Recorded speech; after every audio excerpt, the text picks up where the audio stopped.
All right, presented by Litify. I'm Bill Biggs, and this is Transforming the Culture of Law. Wow, great to have you with us, Jefferson Fisher. Man, you are becoming a celebrity already in the PI world. I mean, I'm hearing your name everywhere. People are talking about Jefferson Fisher. Litify is talking about Jefferson Fisher. I'm hearing your name from other lawyers. And your firm is really at its foundational stages, but you've already become a celebrity. So I guess welcome to the club. You got more famous than I did right off the bat. That's pretty awesome.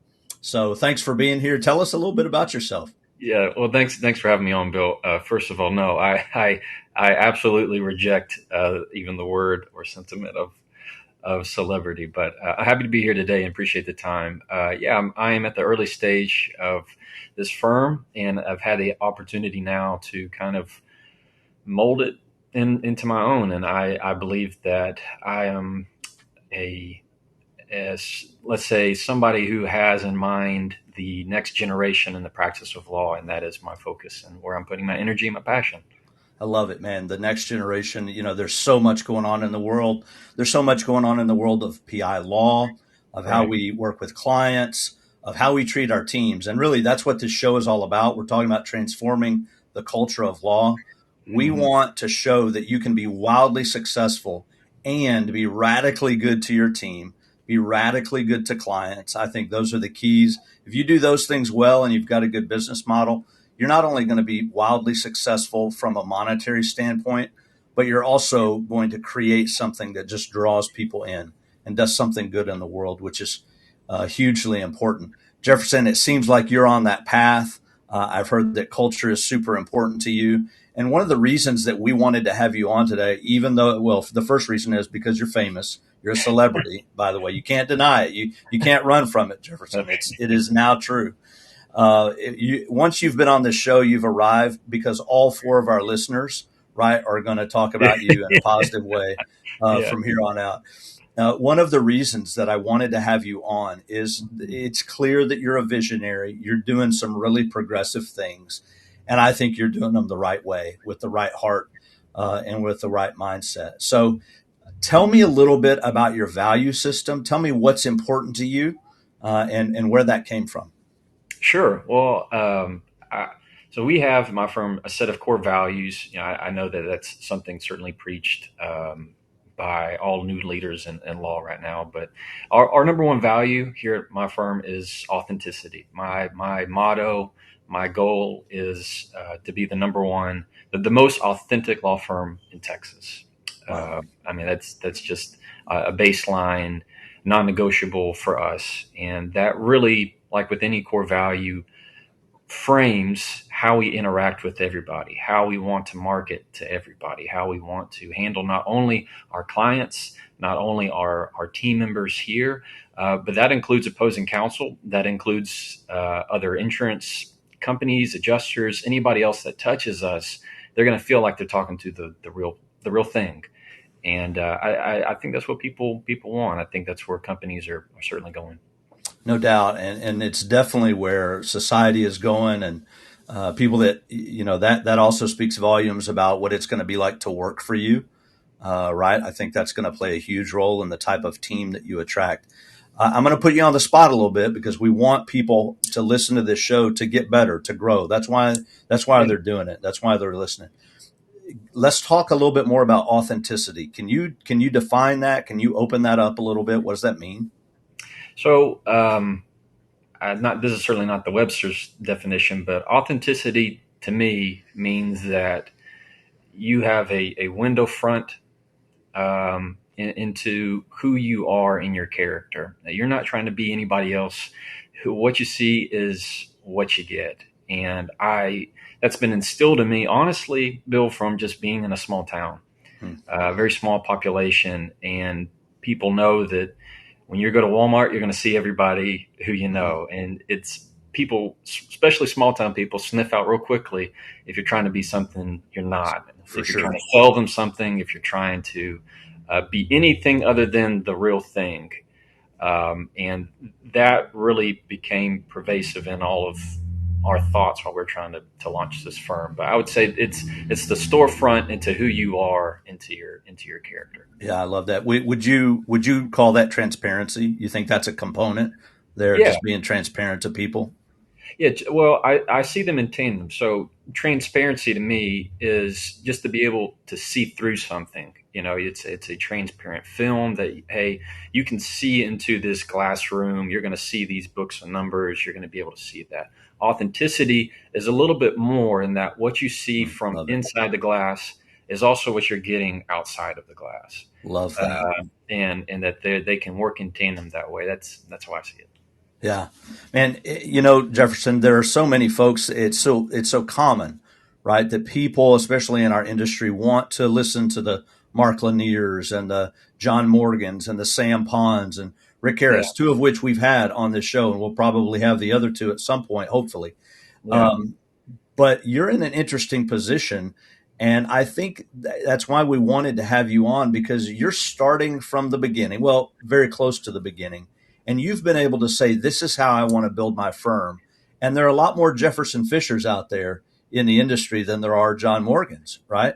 And right. so there are a lot of guys and gals who are starting their firms and they're wanting to know, how do I do this right? And they can look at the giants, they can look at the mega firms, but it's hard to really connect that when you're the guy or the gal who's just putting out the shingle, Hmm. to say, what does it look like to be a $1 billion law firm or $100 million law firm, Right. right, in a huge population center. But you're starting, I wouldn't say from scratch, but from I the would. foundational. You Yeah. would, right? And what have been some of the struggles? What have been some of the challenges of getting this thing off the ground? Yeah. Well, so I did. I was at a kind of a big law defense firm for 7 years, 7 or 8 years, and I was a partner there, and decided to build something that I could be proud of and leave a legacy for. And I would say the biggest challenge, honestly, Bill, is just, I always felt at the older other firm, which is, you'd say, a more traditional model, traditional Yeah. route. I felt like I was running with a parachute. Like I Hmm. felt like I was not able to run at my full speed. And now that that's off, you can run as fast and wide open as you want, and you can swim as fast as you want. But the biggest Yeah. struggle is, at some point you just have to tread water, and it is the day-to-day business activities that people underestimate.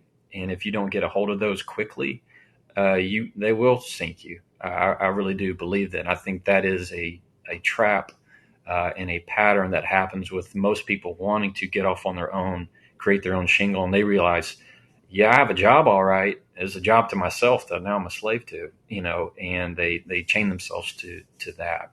So that's one of the biggest struggles, but I'd say one of the biggest joys is, yes, I absolutely see and admire the John Morgans and the Mark Laniers. I mean, Sure. I listen to all the podcasts they're on like anybody else. The biggest difference is I have the ability now to sculpt it however I want. And that's very freeing in a Yeah. lot of ways. It's a lot of responsibility. It's welcome responsibility. But that's one of the best joys of it, is instead of trying to convince the crew and the captain to barely move the Titanic, I'm in a pirogue, I'm in a canoe That's that I right. can quickly turn wherever I want, For and good go or for down. bad. Yeah, yeah, for good or for bad. I can go down that rocky rapid and know I'm going to survive. Whereas in a big Titanic type, cruise ship, it takes a lot more people and it takes a lot more Yeah. time to go anywhere. So So do you want to, I'm going to catch you off guard a little bit here. Do yeah, you want to grow big? Do you want to end up being, in terms of how we define success, are you looking to be the next John Morgan, the next Mark Lanier? I am. But I would say, even I would tweak that, though, that I would say I want to get as large as our hands can be to help as many people. Yeah. So Love it. is to not to just build for building's sake, but to take care of as many of our people as we can. Love it. So Yeah. not, I love where you're going with that. It sounds like, you're not going to be the next Morgan. You're not going to be the next Lanier. You're going to be the first Jefferson Fisher, Yeah, there you go. and do That's it with your exactly what it is. twist, right? Right. Um, Love that. So, a lot of, and this stuff applies outside of the legal space. This is true for any entrepreneur, for anybody who's starting a business on their own, that you've got to have a little bit of that, or in fact, a lot of that ownership, what I call ownership mentality, Mm, where you see everything as ultimately being your responsibility. And being an entrepreneur is no place for the victim mentality, because that's a right. lot of things are going to go wrong. And the more things that you blame, the more times that you blame those wrong things on people around you, on Hmm. all three of the people around you, Yeah. right? The more you're going to find that your ship is probably going to sink. But when you say, you know what, I'm going to own this whole thing, it rests on me, it's on my shoulders. Some people would take that as a burden, but I think in some ways that's liberating, because that gives you the autonomy. You are creating, you're the artist, Hmm. you're the designer, you're the Hmm. one, you're the builder. You're the one that gets to do it. And man, Yeah. that's great. We're so excited for you. So Thanks. one of the things that comes along with beginning a PI firm in this day and age is you're looking at technology. And one of the ways that I heard about you was through my connection with Litify. And they say, hey, there's this great guy down in Texas that is just starting out, but he's already chosen to get involved with Litify. And I was like, what's his name? Jefferson Fisher. I was like, I keep hearing this guy's name. My buddies in town tell me Yeah. about Jefferson Fisher and Kelsey Mitchell, a great lady, great paralegal at the previous firm that I was with. Yeah. She's wonderful. A lot of connections. But tell us about that technology piece and what your vision is of how you want to use it in your firm. Yeah. Well, technology in the broadest term to me is the non-human use of software to produce value to the client. And I intend to and have, by and large, incorporated most of what we want, including Litify. And to be clear, Bill, I this was not something that I didn't see like some ad for Litify anywhere. I never even heard of it. I just found it. All right, and Yeah, how I found it was I started at the mindset of I want to build this law firm differently. Not only I want, but I will. And how I wanted to do that was I'm not going to build it like a law firm. I'm going to build it like a business. And so every time I reshift even the name, I don't even call it a law firm in my mind. I call it a business. And so I say, okay, what are other successful businesses doing? What are they using? And I'm talking your Amazons, your Apples. You go on, the most successful companies, what are they using? And they're all using some type of customer management relationship software, some mm-hmm. CMR that they're able to track their clients through. And I said, well, I want that so I can manage and bring value to my clients. And so then I got into Salesforce, right? There's multiple others, and I went through all of them. Sure, Salesforce was by far the most powerful, robust one. And then I began to think, like, what if this is me by myself, what if I hire somebody to create my own Salesforce, through that and build it through that. And I mean, I spoke with several people, um, and then I found Litify, and it was just like, this is exactly what I want. And I can see the advantage it's going to give me. Like, if you want to say, okay, let's talk the competitive Jefferson. Yeah, well, I can know exactly what kind of competitive advantage I'm going to have over my right. competition here, in my neck of the woods, and even in Texas using this platform. And it goes even further from that. And every touch point with the client, I want to use technology and intend to. Yeah, love it. Yeah, it's disrupting the industry, the use of technology in the legal space. And what you just said a few seconds ago is worth the price of admission. You want to run your law firm like a business. You want to see your law firm like a business. In the years that I've been doing this in firms and consulting and being privileged to see some of the best firms in America, that's the way they view it. They Mm. view what they're doing as an organism, a living thing, an organization, and a business, Right. not a law firm. And as such, they look outside of the box, outside of the boundaries of the law firm world, of the legal world, to find what is the best way to run this thing? And so, and I want to make it a point to our listeners. Look, we're not here to sell Litify. I love Litify. I think it's the best platform out there. They were gracious enough to start this podcast and to ask me to be a part of it. And so we love them. But look, this is about getting better culturally. And so we're not planting questions or anything like this. It's just what you're doing, Jefferson, is very technology forward, very Mhm. progressive. And I love that you were able to find something in Litify that matched your vision, matched your desire to be the best and to grow right from the beginning. Let's talk about why plaintiff's law. So, what was it about getting into PI law that you decided? And you were in a defense firm, you were a partner in a Mhm. defense firm, but you decided to come over to the plaintiff side. Tell me about that. Uh, it was just a matter of the heart, Bill. And I still, I respect everybody I worked with in defense. I still love, I totally understand that you cannot have one without the other, Sure. period. But it just became when I was doing mostly insurance defense work, um, I got good at it, really good at it, probably too good at it, Hmm. where I would talk to a client, let's say it's Mrs. Johnson, and I can tell she's been having a hard time and a rough time. And she's been having difficult process, and I want to negotiate and give her as much as possible as I can. And sometimes that's not in the best interest of your client. And I got to where I could settle for less and help the client, and I didn't feel great about it. Hmm. That's just being honest. And because I knew Ms. Johnson needed it, and Yeah. that's just where I was in my heart.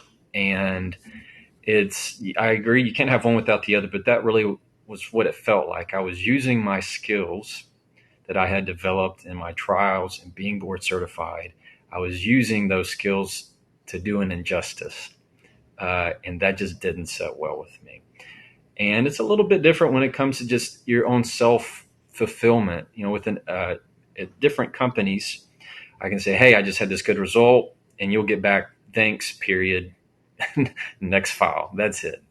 Versus somebody who, let's say I'm representing Mrs. Johnson, says, "Thank you so much. Yeah. Here is this homemade jelly that I made you." That's Like you right. have lots of those jars. All right. And, hey, here's green beans. I'm dropping it by your house. Like they just grew. So that kind of stuff, you can't put a price tag on it for me. Yeah, I love it. Yeah, look, there's good people on both sides of this equation, good work being done on both sides. But Mhm. everybody knows I'm a plaintiff's guy. At the end of the day, I love what we do. I love that we can become so connected to our clients.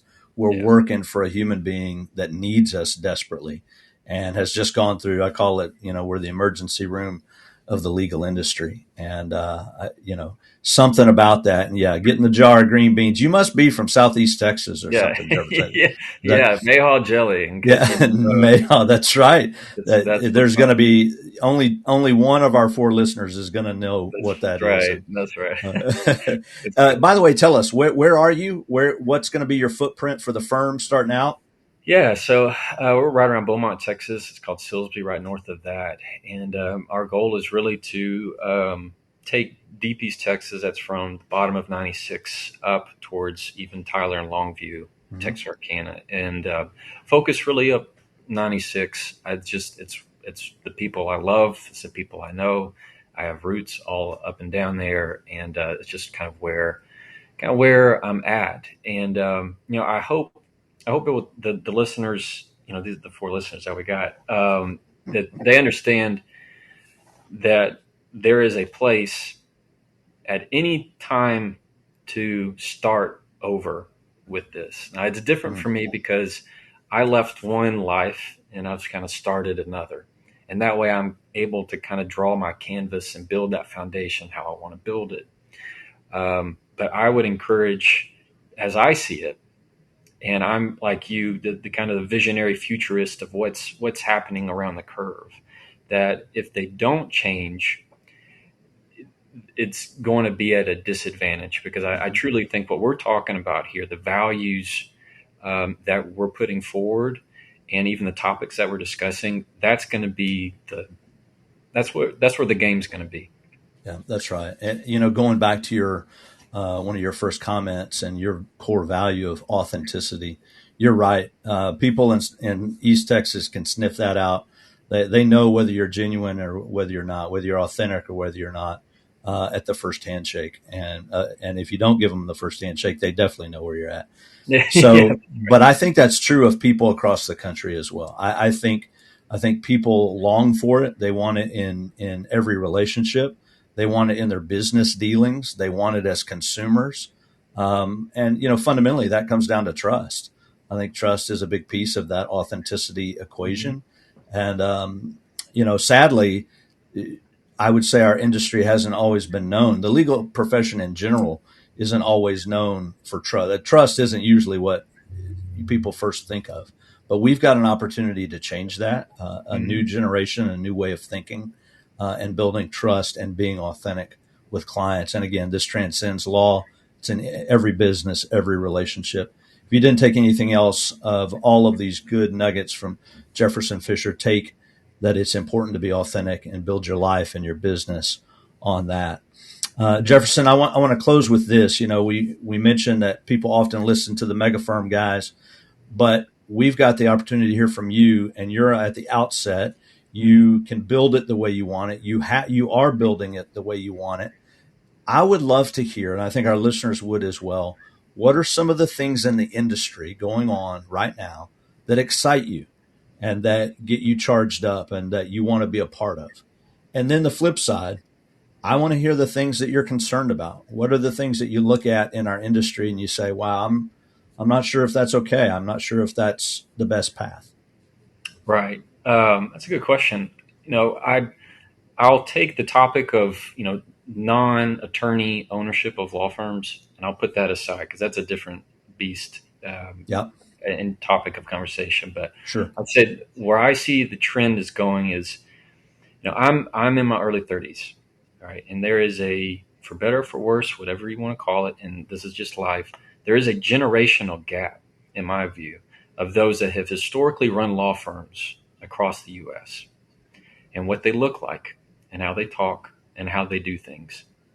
And there is a gap that somebody is probably in a different mindset that's more adept at technology, more used to just a generational mindset and how you treat people, how you treat staff, what Hmm. the role is for genders, what the role is for transparency.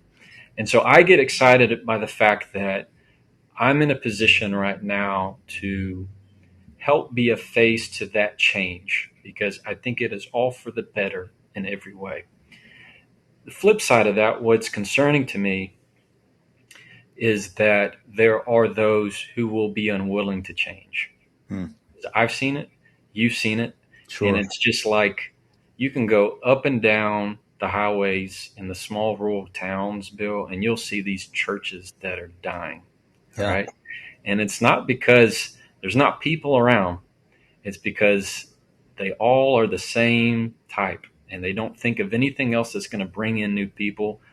And slowly their kids don't come back and everybody just gets older and it eventually collapses. And I fear that that's going to be the same for these firms that don't have a legacy plan, that aren't keeping an ear, to the ground and what's going to change, and ways that they can open up, kind of crack the nut and show that we're open to doing something different Hmm. because that is the way of the world. And I'm hoping that they listen. Wow, Jefferson, this has been tremendous. Yeah. Uh, you are wise beyond your years. You're going to be that superstar before you know it. I tell you what, I'm excited about what's happening down there in Southeast Texas, and you're definitely going to make a difference. I'm sure you already have in the lives of your community. I think people are going to flock to your firm. I think people are going to flock to want to come work with you. And I think that is going to be a hallmark of a great firm and of what you become. I can't wait to watch it. I'm looking forward to watching it. Thanks, and Bill. to seeing you emerge. All right, the curveball question here to close out the show. Yeah. If our listeners were to find themselves in Southeast Texas, in Beaumont, this is going to be a foodie question. So start Mm. racking your brain here. If they were going to find themselves down in Southeast Texas, you can give a restaurant if you want, but what food or what a couple of food, like Yeah. things that you would say, look, this is Southeast Texas. This is what you got to eat if you're down in Beaumont, Silsbee, Nederland, Orange. I Yeah. may know a little bit about that area. Yeah, you might know a A little bit about that. little bit. If you're coming down here, find a place that has just good Cajun food. Like for some reason, we're this melting pot, right? We're next to the Gulf, we're next to Louisiana, we're not too far from Houston, but we have. I mean, our Tex-Mex is really good, but not even that. Just like your surf and turf. Yeah, I mean, because we got everything here, but I would say for sure your Cajun seafood is it's where it's at yeah. in relation to crawfish, but it's still yeah, we're at the end of crawfish season right now, so Yeah. But there's some good crawfish in East Texas, right? yeah, oh yeah, And those, look, half the people, maybe more than half, are like, "What the hell is a crawfish?" They don't even know what that. yeah, But I tell you what, I know my buddies over at Dudley DeBosier and Gordon McKernan and Wright and Gray in Louisiana are going to say that they got the best, and maybe, they probably but do, they East probably do, Texas has some good crawfish. I caught them all my life or all my youth yeah, on a little piece of bacon. Hey, Jefferson, what a great privilege and pleasure to have you on. great to be Thanks here. so much. Enjoy your day, your week. Enjoy building this firm the way you want it. And I'm sure it's going to be one of the best in the country before long. Thanks, Any Bill. It was la- great to talk to you, man. Yeah. Thank you, Jefferson. Bye-bye. Bye. All right, guys. Thanks so much for joining us today. Never miss an episode of Transforming the Culture of Law. You can subscribe to the Culture of Law on Apple Podcasts, Spotify, or at litify.com/culture of law. We'll see you next time.